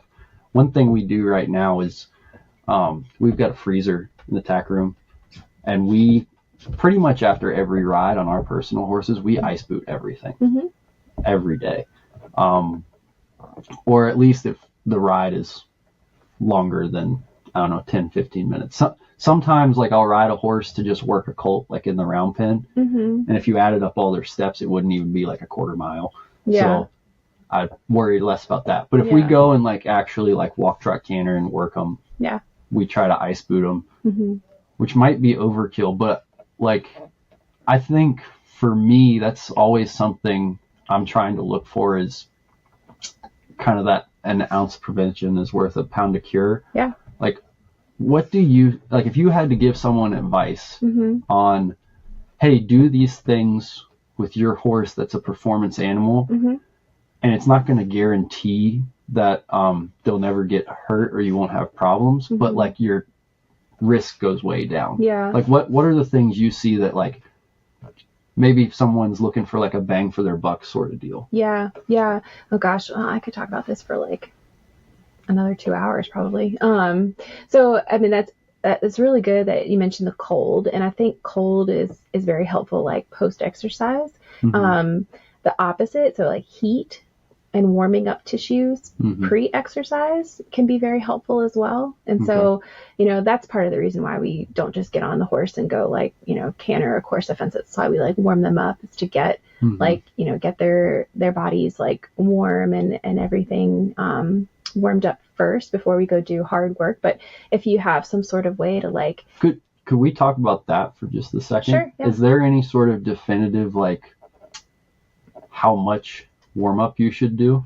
Oh gosh, I think it depends on the horse, and I think it depends on like what you're warming up for, right? Like some horses, if they're not very fit, they're going to need a longer warm up, right? So, I mean, me personally, so I have a horse that she doesn't really like to walk. Like walking is not her thing. Like she would much rather just like jig along, you know? And so in a perfect world, I would love to walk for a good 10 minutes. And during that time, I'm doing like lateral mobilization exercises, right? So asking her to like bend, trying to mobilize her rib cage, like move her off my leg, kind of lateral work, like turn on the haunches, turn on the forehand, that kind of thing. And like start to get her body loose and limber. And I would love to do that for 10 to 15 minutes before I even start to trot.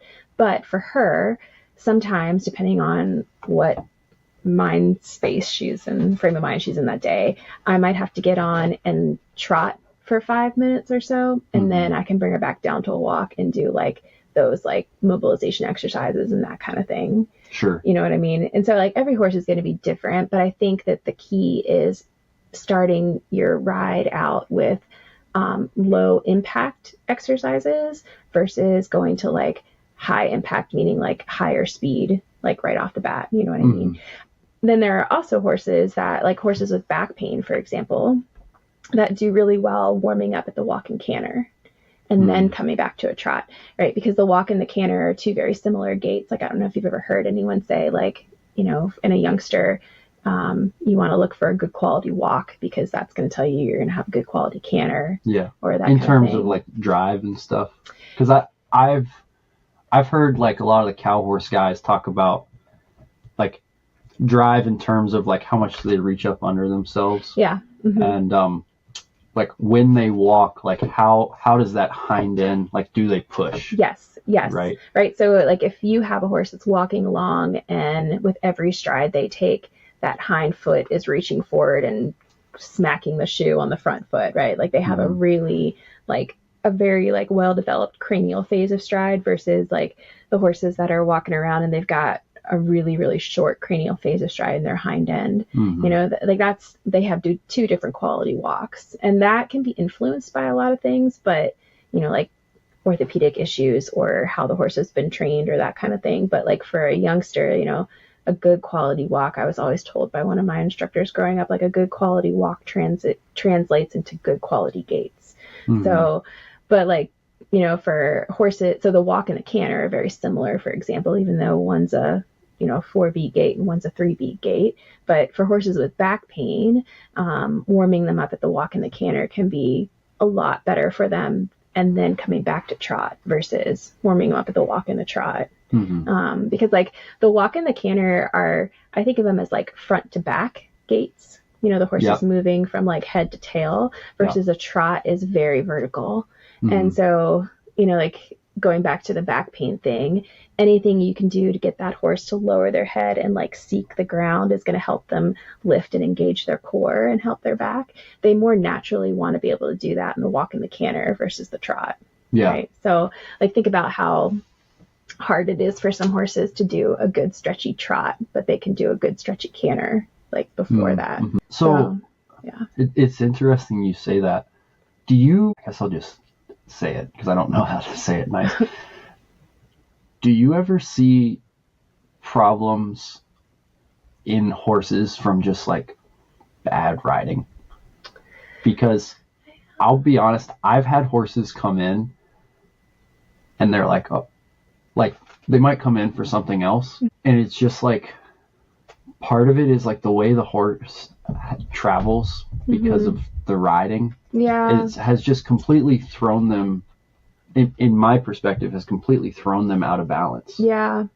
So, I mean, I don't know if I could really say like bad riding, but I think that... Or I'll put it this way. They have been using... To me, I feel like I see a lot of horses get used in a way they're not designed to be used. Yeah. And what I mean is like they aren't lifting their back, or like one concept I have anecdotally picked up is most living beings, like human athletes, are the same way.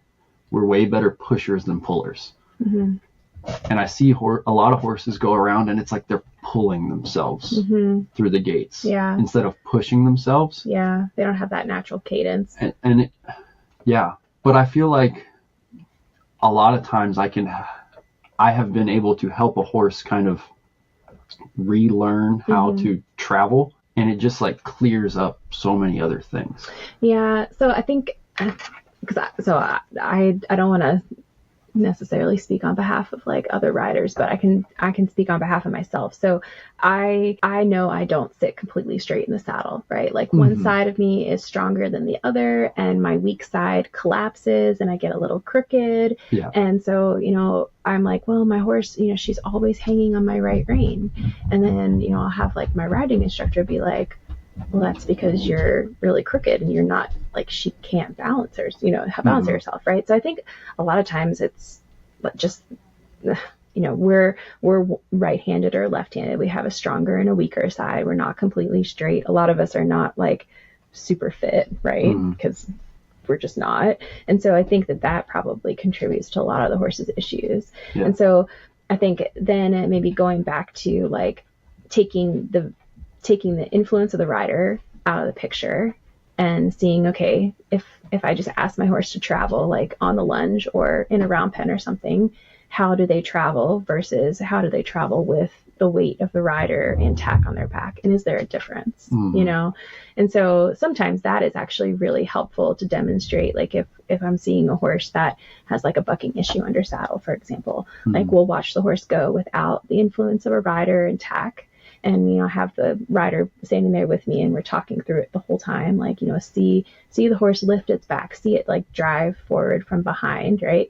And then we put the saddle on and then we repeat the exercise, and sometimes that changes the horse's way of going, and then we put the rider on and then it changes the horse's way of going, and that like kind of stepwise progression can help us determine like what's the variable that's causing the issue. Yeah. And sometimes it is the rider. I think like sometimes it's just like the fact that we're just not naturally like balanced, or we're a little crooked ourselves, So, yeah. I mean, do I see a lot of problems with like, I'm not trying to like be too hard on anybody. I'm just saying I see that a lot, because that's, to me, that's like the big challenge of riding horses in general. Like they already come like made to be world-class athletes. Right.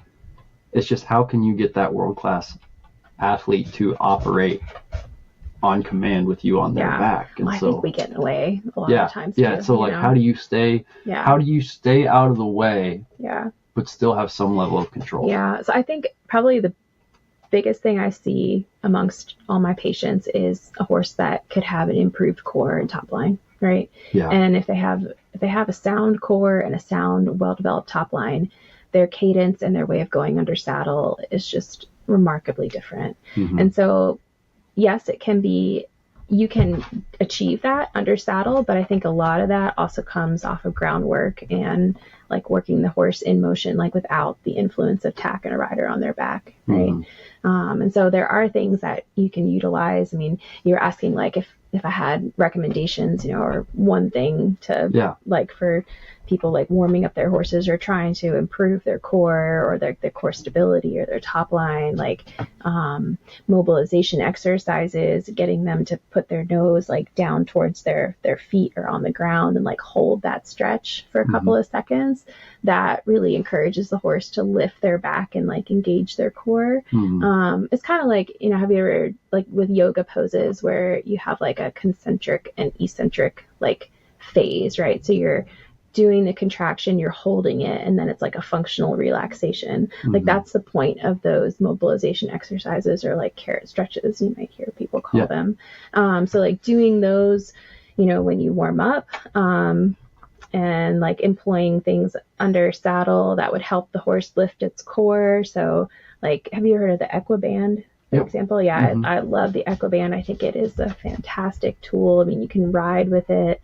You can use the belly band and the hindquarter band, or just one or the other, depending on like, what stage of fitness or like what, stage of recovery, if your horse has an injury, is in, right? So, I mean, I think of the majority of our problems under saddle could be resolved if our horses had stronger cores and top lines. Yeah. Because it's so important. Like it connects the front end to the hind end. I mean, like the top line muscles have like they're part of keeping the horse stable, like going back to balance exercises and that kind of thing. Like the horse has to have strong top line muscles and core muscles in order to maintain balance. I mean, it's all connected. So yeah. And I feel like that's always the challenge, like for doctors and humans or veterinarians with horses, is like it's inescapable that it's all connected. Yes. Right? Yeah. Because it's so easy to like focus on the knee. Yep. Or whatever it is. What about something I've not me personally, but something I've seen a lot in like people I follow are like those different like equi-spa things. So like someone will ride their horse and then lead them into this basically bathtub, close the doors, and then like the cold water will come in and stuff. The saltwater spas. Yeah. And I think a lot of them, they're like the water temperature is like somewhere in the 30s or something to like get them down. Yeah. So I know in like the Western world, a lot of those are like all the rage. Mm-hmm. It like, I'm sure. Does it actually do anything? Well, yeah, I'm sure it actually does something. Yeah. Right. But like, would that do something to warrant like a 6-figure investment? Like a lot of those. Yeah. So the thing about the saltwater spas is that they've got 3 things going for them. So the cold temperatures, which is why you can't go above elbow height because you'll actually lower the horse's core temperature, and you don't want to do that. So those are designed for elbow or stifle and lower, right? So they've got the cold water, which the really cold, like similar to the icing. I mean, that's going to decrease nerve conduction. It's going to decrease like pain responses, right? But as soon as you take the horse out of the cold, all that's going to come right back. So it's a transient thing, right? But the cold is very beneficial. The salt, so a lot of them are like a super saturated salt solution. And so if you think about like the drawing nature, it's like an Epsom salt bath, right? Sure. You know, if you are like, if you have something that has a lot of fluid in it, like a fat leg, right, or a really edematous leg, and you put it in a super saturated salt solution, it's going to draw that water out, right? So it's like the salt is really good for drawing out edema or any swelling that could occur like after a hard exercise or something like that. And then the third thing that those have going for them is that they have jets. And so there's a lot of turbulence of the water. And the turbulence of the water has like a really strong feedback on, or like it has a really strong like effect on like proprioceptive receptors in joints and like muscles and tissue, and it's like constant feedback, right? And so it's, I mean, the saltwater spas, like they're not, I mean, they can be quite pricey, but it's more than like a gimmick, I guess is a good way to put it. And I didn't think that, honestly, if you really wanted to look into buying one, it would probably be a cost analysis of like how many horses are in the barn, what are those horses worth, you know, what does veterinary care cost in my area? It's probably a function of that. So you know what you could do if you don't want to buy one of those, you could like, you know, you got your water waders like that, you can put the lower limb in, like ice boots and that kind of thing. I mean, you can create a super saturated salt solution with cold water, and you can get the ones that have like constant like influx of oxygen so that it'll actually create that turbulence, and you can kind of make like, you know, you can make your little like mini like saltwater. It's like a portable spa. Yeah, exactly. But I mean, those saltwater spas, like those are the 3 main things: is the cold temperature, the salt solutions, and then the turbulence from the water. I didn't even realize there was like a saltwater component to that. I just knew that there was. It was basically like a cold tub for horses. How I. I mean, I guess you don't have to have the salt water, but most of them do. Yeah, if you're already doing it. It seems like it wouldn't be a big deal to add that component. And I mean, you've got underwater treadmills, which are, you know, that they're using basically like the buoyancy and nature of water to create like weightlessness, right? To unload your joints and your limbs and that kind of thing. But the horses are supposed to be moving while they're in those, right? Walking in them. And so you can influence based on like the height of the water. You can influence what part of the body you're targeting and what joints are going through the most range of motion and that kind of thing. So those are different, but those aren't going to be as cold temperatures, and they're not going to have salt water, and they're not going to have turbulence to them. Sure. So, and I think a lot of like the saltwater spas are mobile, and they're like people who take them around from like horse show to horse show and offer them too. So I think that's kind of gotten to where like every type of therapy does that. Like people have their Magna Waves and their Beamer blankets.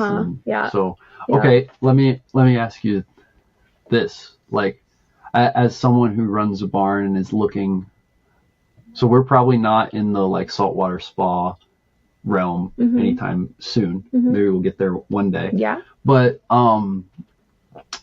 let's talk about like a $5,000 Beamer blanket. Yeah. Okay. I'll be honest, I love those. Yeah. So that's my question is like there or MagnaWave. Like there's a lot of things, the way I would look at it, there's a lot of things you could invest in to like make your horses more comfortable or perform better. And if you had to, what would be really cool is if someone like had like a levels thing, right, with different products. Because like an entry level thing for us is like the Back on Track ice boots, right? That's what we use right now. Sure. And we've got like leg boots and hawk boots. And we can see a difference in how the horses recover after like a hard ride. Yeah. So then maybe the next step up from that is like in terms of a price range and a price point is like, oh, you could get a Beamer blanket or a MagnaWave or something like that. And I know there's a lot of variables, but like, okay, here's a question. If you had the money to spend on a Beamer blanket or a MagnaWave, which would you get? Or similar products. We don't have to those like same brands. So Beamer and MagnaWave are both PEMF or pulsed electromagnetic frequency therapies, right? Which you feel like is helpful, it sounds like. Yeah, so I think that both, like, so the Beamer versus the MagnaWave, they're different in terms of it's the same like technology, but they have different waveforms. So they're I mean, you talk to the Beamer people and it's, Beamer blanket is the way to go. You talk to the MagnaWave people and MagnaWave is the way to go. But so I don't have a you're not endorsing either one. Yes, right. I'm impartial, but I do think that both of them, what they do. Yeah, I think both of them are very useful. I think so. The thing is, like, as soon as you take away, like, once you put the blanket or the coil on, you're having an effect, but then like that effect is not going to be super long lasting. Like once it is taken off, and so you have to keep that in mind with how you're using it, right? So like the Beamer blanket on the horse while you're grooming or like preparing to tack them up, right? For relaxation, you're going to have the benefits of that during your ride.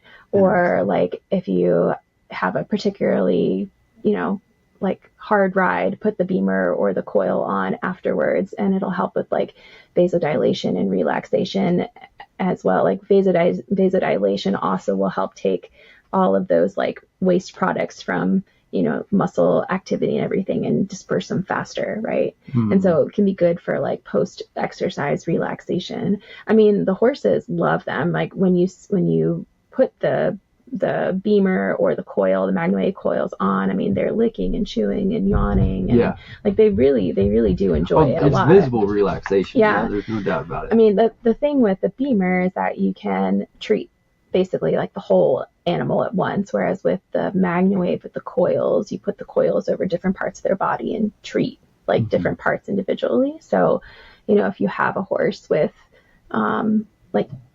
pole pain, for example, put the coil right on top, right over that area, and just leave it there for treatment. And that can be, maybe that's the key to getting them to relax or have a good ride or something like that, or if you have a horse with back pain or that has a hard time warming up over their back, you might use the Beamer blanket over their back or the large butterfly coil, the MagnaWave, over their back. So, I mean, I do think that it's not just like, a gimmick, because we've actually been using pulse electromagnetic frequency for a long time in human medicine. It's used for like non-union fracture repair. So getting like fractured bones that just won't heal, to like help heal. So it's been around for a really long time.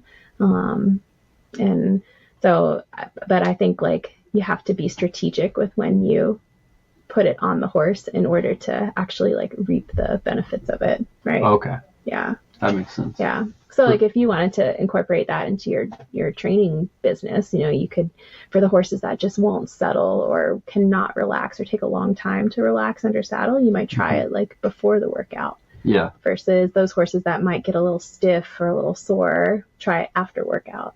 So Yeah. Yeah.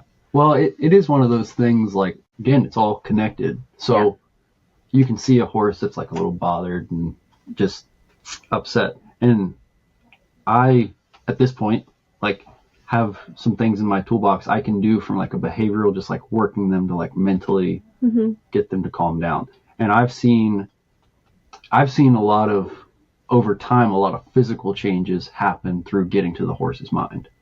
But the same is true that you can like get them to kind of mentally get in a better place by getting them to feel better physically. Yeah. Right? Yeah. Like, one of the things they always recommend for people who have like mental health problems is like, do you exercise regularly? Because not that that's going to solve all your problems, but it's a really good place to start. Yeah, I mean, it releases all those good endorphins, and I mean, it's like a natural, like, like feel good, right? Yeah. So that's how I kind of look at it, is like, if you can come at it from both angles, where it's like, I'm still going to work on all this stuff that I've been taught and I've seen work, where like behaviorally, if I can get them in a frame of mind where they're more relaxed, like physically they will come through eventually. But also, if you can start working on that physical side from the very beginning, like, most people are in a better mood after they've spent a day at the spa, right? They're more agreeable. They're, feel like they can accomplish more physically and all that sort of stuff. Yeah. Well, I want to be conscious of your time, but I guess one question I'd have to kind of wrap things up, because we just talked about some really viable options if used appropriately. Is there any, like, so this is what I asked Travis. Okay. And this was like what stimulated a lot of controversy. Like, if I gave you a magic wand, okay, all right, and all of a sudden you're like, with this magic wand, you're like queen of the world. Okay, and so you can do anything. And in terms of like the space you work in like how people like do things with sports medicine and horses, what is one thing you would change? Oh gosh. And it can be like something like, people never do this again, or like, now everyone's required to do this, or whatever it is. So it's very, from my perspective, my standpoint, it's a lot easier for me to help the horse and fix something before it's a full-blown issue. Yeah.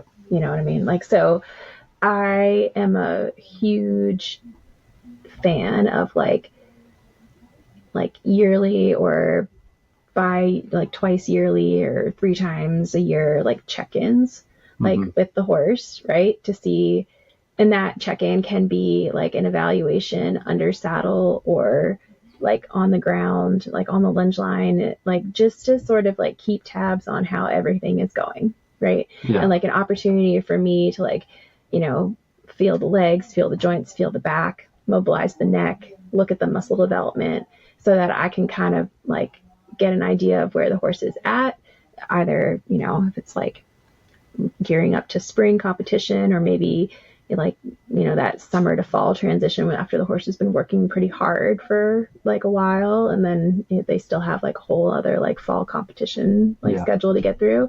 Like, me being able to see the horse frequently throughout the year, I feel like I can pick up on things that are subtly changing over time. Yeah. Like, maybe like, like the horse used to be very symmetric over its gluteal muscles, but now it has slight muscle atrophy on the left, right? Which is a new thing. That tells me that there's something going on. Like, being able to check in more frequently, we can address a problem in its like infancy before it becomes a big issue for the horse, right? Whereas, and I have some really excellent clients that are so good about doing that. Like, they want like a preseason, mid-season, and a post-season evaluation, right? Okay. But there are also, horses that I'll see for the first time, and they have had a suspensory injury for probably a while now, and then it gets to the point where it is like too much for them to ignore, and suddenly they're really lame, and right. It's going to be a lot harder to fix that. Yeah. Right. Well, that's I feel like that's the relationship between just like people and their veterinarians in general, right? Yeah. But I don't know. I mean, like these horses they work so hard and like they are athletes, and not everybody. I mean, probably the majority of my clients like they have full-time jobs and they're not able, they able to ride maybe a couple times a week or something like that, right? But they still want to go and do shows and like go to competitions and that kind of thing. And so it can be, sometimes fitness is challenging, right? And that's when the horse is most likely to get hurt, is when they're not super fit. So like being able to sort of keep tabs on them throughout the year can help, I guess, mitigate any issues before, something happens. So sure. And even in a perfect world, even doing that, you can still have horses that go out in the field and roughhouse and injure themselves. And it's not like it's not a completely foolproof like plan, but it can be really helpful. Yeah. So. Yeah. And that's kind of goes back to the ounce of prevention's worth a pound of cure. Yeah. If you're like, I know it's like more observation, but if you're measuring it, right, then you can see the trend before you get to the bottom of the trend line. And you're like, how did we end up here? Exactly. Yeah. Yeah. So. Well, and then off of that. Hopefully that's not too controversial. No, that's not controversial at all. You need to. I need to go listen to what Travis said. Yeah. Is there anything out there that you're like, that doesn't help at all? I wish people would stop spending their money on. And you don't have to name names, but. Oh gosh, I don't know. Not really. There are probably things that are more so treating the rider than the horse. Yeah. You know what I mean? Mm-hmm. Like some things that we can feed our horses, and it's probably more so making us feel good than really helping the horse that much. Yeah. But I don't know. I'm going to be boring and say I really can't think of anything that's like going to be like causing harm. But honestly, there are probably just things out there that are like not really doing anything at the end of the day. Right. Right. So, that makes sense. But I mean, I hear about a lot of different things like red light therapy and like, and knowing like the science behind, like those aren't lasers, like, but knowing the science behind lasers, and like there are certain things about lasers that we can actually target in the horse, and then there are others that are just like a waste of money, but it's just knowing how to use the equipment. So because that's all over the human world, right? It's like, put this bracelet on and it'll like align your electrons and you'll be able to jump higher.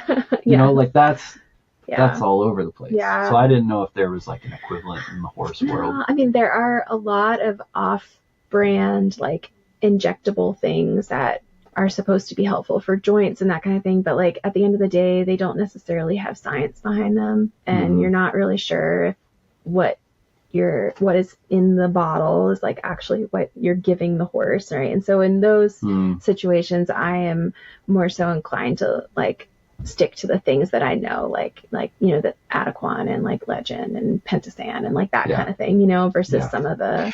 Well, that might be a reason to have you back next time, because I would love to have the like injection conversation. Oh yeah, too. That's and easily supplement conversation. Yeah. Easy, but cool. That'd be fun. Well, yeah, this has been really fun. Yeah. Like I said, I really enjoy just getting to sit down and pick people's brains. Yeah. But thanks for having me. Yeah, no, it's been good. And we'll definitely get you back on. Hopefully Travis can coach you up.